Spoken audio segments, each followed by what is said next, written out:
Allô les amis, alors mon histoire aujourd'hui, c'est l'histoire de Madame Contraire fait tout de travers. Est-ce que ça vous arrive des journées que vous faites tout de travers?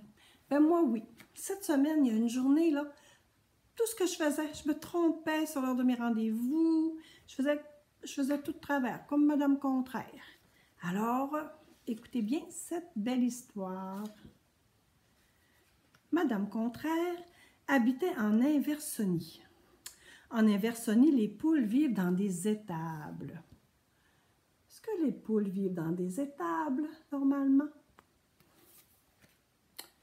Je crois que ce sont les vaches qui vivent dans les étables et les poules dans les poulaillers. Et les vaches vivaient dans les poulaillers, ce qui n'était pas très pratique. Pour petites vaches, hein, c'est pas très grand le poulailler. En Inversonie, Madame Contraire se sentait bien. Quand elle allait chez le boucher et qu'elle lui demandait des pommes, il lui donnait du pain. Alors les gens la comprenaient. Et finalement, c'est exactement ce qu'elle voulait. Elle voulait du pain, mais elle demandait des pommes. Elle demandait toujours un peu le contraire de ce qu'elle voulait. Il y a quelques jours, Madame Contraire prenait son petit déjeuner à l'heure du déjeuner quand le téléphone sonna. Madame Contraire alla ouvrir la porte, mais bien sûr, il n'y avait personne. C'est le téléphone qui sonnait. Le téléphone sonna à nouveau et elle décrocha en tenant le téléphone à l'envers. « Au revoir !» cria-t-elle. Tout le monde en Inversonie était obligé de crier comme ça au téléphone. Bien sûr, elle tenait son téléphone à l'envers. Puis au lieu de dire allô, elle disait au revoir.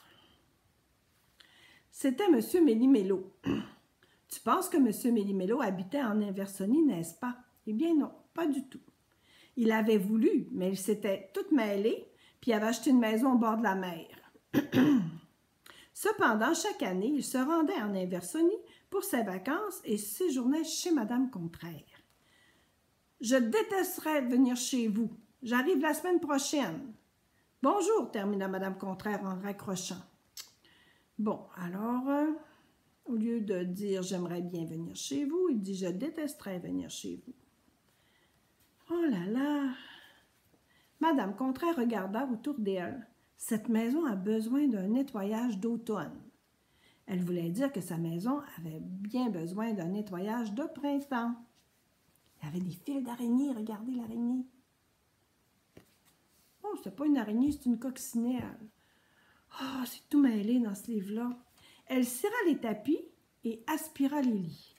Elle passait l'aspirateur dans son lit. Quelle mauvaise idée. Puis elle lessiva la télévision, hein, puis elle mit les plantes dans la machine à laver. Oh, Madame Contraire, c'est fatigant. Alors qu'elle lavait, époussetait sa maison, Madame Contraire aperçut soudain un chat. Bizarrement, Madame Contraire avait très peur des chats. Elle ne s'appelait pas Madame Contraire pour rien, n'est-ce pas? Elle sauta donc aussitôt sur un tabouret. Elle avait peur des chats. Est-ce qu'elle avait peur des souris? Pauvre Madame Contraire, elle était bien trop effrayée pour descendre de son tabouret. Alors elle y resta toute la journée, elle y resta toute la nuit. Le lendemain, on frappe à la porte. Au lieu de dire « entrez », elle crie « partez ». Heureusement, c'était M. Méli-Mélo, et il entra. « Oh, ne m'aidez pas », cria Madame Contraire, « il y a un chat dans ma maison. » M. Méli-Mélo comprit tout de suite. « Je ne sais pas quoi faire, dit-il, et il partit. Hey, c'est pas drôle ces deux-là, hein? Il voulait évidemment dire qu'il savait exactement quoi faire. Rapidement, il revint avec une souris, et la souris chassa le chat de la maison. C'est pas le contraire d'habitude, c'est les chats qui chassent les souris. Regardez, la petite souris qui chasse le chat. Soulagée, Madame Contraire prépara une soucoupe de thé et s'installa avec M. Méli-Mélo pour discuter. La discussion était bien trop embrouillée. C'est sûr que c'était une discussion qui était très mêlante. Pour être racontée ici, de toute façon, puis il se faisait tard. Il était bientôt l'heure d'éteindre la lumière et de s'endormir.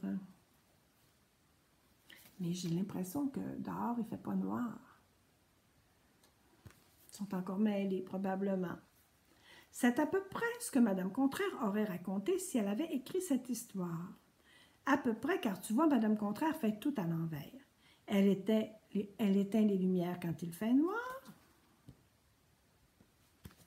Elle ouvre les lumières quand il fait jour. Elle allume les lumières quand il se couche le soir. Alors voilà, c'est l'histoire de Madame Contraire. Alors, bonjour les amis, puis faites de beaux rêves. Mais moi, je vais vous dire une chose. Cette semaine, j'étais mêlée, mais jamais autant que Madame Contraire. Alors, bonne nuit tout le monde. Beau dodo. Je vous donne plein de bisous. Et à la prochaine!